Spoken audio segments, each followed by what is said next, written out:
Yeah, my people, I greet you today. I still remain your brother. Aka m bụ nwanne unu nwoke nọ nso. Ana m ewetara unu ozi from Iyon Business Consultant.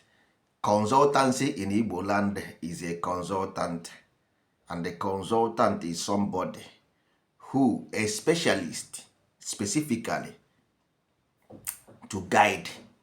She a guardian. Maka ndị na-anaghị anụ Igbo, sorry if there is any issue, you can write me under this video so that I can respond to you, because Oyibo, if we use English to interpret what we are saying, ọ ga-adị very difficult. Ọ bụrụ na ya amaghasị Oyibo, but the interpretation of the specific information only the Igbo language to interpret it. That is ịrọ nrọ. Okwu anyị ga-abata bụ ihe gbasara dream, ịrọ nrọ. There is only 4 things in your memory. Only 4 things happens in your memory. That is desire, that is illusion, that is emotion, and that is sentiment. That is only what your memory have. Then you see, then people begin to give interpretation of life. Life is nothing but a story told by somebody else based on his own understanding. And that story is full of sound and signifies nothing. You see, birth and death, birth and death, birth, life and death, birth, life and death. So it's full of sound and signifies nothing, because nobody can tell you where they will be when they die based on the life story, you see. So what we are saying here is about Igbo understanding of life, which is astral projection, because life is a journey based on our own understanding. Ndubuisi. Ndubuisi. We say Ndubuisi. Not Ndubu Owa. No, Ndubuisi. That means life is astral projection, because you see the source where you came from, you are going to back there. Ndubuisi. That is what we say in Igbo. Na Ndubuisi means back to the basis, back to the origin. Back to the origin. Simple as ABCD. So if you have a dream in the night when you sleep, either the dream is telling you the specific basics or what that your spirit lack. Whatever your spirit lack is what you will have in your dream, nothing more, nothing less. What they need, for example, I will give you example. If you have what we call ina-eri-nri na nrọ, if you eat in the dream, simple, is telling you about ndị Igbo na-akpọ ya inyechi ụwa gị nri.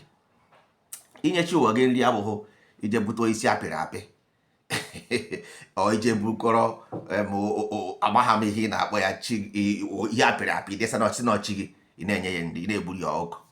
That is not what they are saying. It's about ezi omume gị. Ezi omume gị wụ the memory, because dream is memory.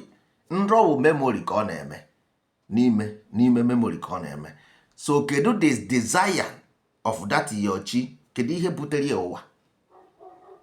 Ọ ya ka ọ na-asị inye ya, igborie mkpa ya, igborie mkpa butere ya ụwa. Kedu mkpa butere ya ụwa? Ọ ya bụ inye ya ihe ọ na-eri. Let me give you example in your Bible. In your Bible, the beginning was Adam and Eve. That is good and evil, period. That is why I tell you about the tree of good and evil, because Adam and Eve means evil means Eve. Eve means evil. Adam means good. That's why they say good, sleep, then evil, overshadow, overpower. That is what I'm saying. That's just here. You tell them not to eat from outside. They should eat in the garden. Etinye chi ụwa gị nri, ịkpọbata chi gị ụlọ so that chi gị don't eat outside. So if you sleep and you dream, when you are flying, when you are wandering, it's telling you about to bring your chi home. Bring ịkpọbata chi gị ụlọ. That is na chi gị nọ n'iro. Is looking for your chi, is wandering, looking for basis. That is the meaning. Once you fly in the dream, the meaning is this. there are some perfect explanation in a private place, but I'm telling you the basics of your dream. This is the basics. If you eat in the dream, then you know that your desire, the chi desire, you have not found your desire. Any day your chi, you found the desire of that chi, the eating in the dream will end. Flying in the dream or wandering, any day you get that chi inside house, that flying will end. You got to go. Then the third one bụ gịnị? Spiritual attack. You got to go. Ihe unu na-asị ịmachi gị akwa, ịmawachi gị akwa, ọ bụrụ na ị na-arọ nrọ ma ebe a gbara gị egbe, ebe etiri gị ihe, ebe mere gị attack, simple telling you that chi gị bụ ọtọ. Adam ele ebe nọ ịdị nsọ, that means enweghị antivirus. Onye nwanyị akpọzila m na-agba m ọtọ. This is what they are telling you. Adam bụ ọtọ because Adam eyi gị akwa. Ị ga-anwachi gị akwa. Akwa ahụ nweghị antivirus to protect your chi, because now you are building the chi.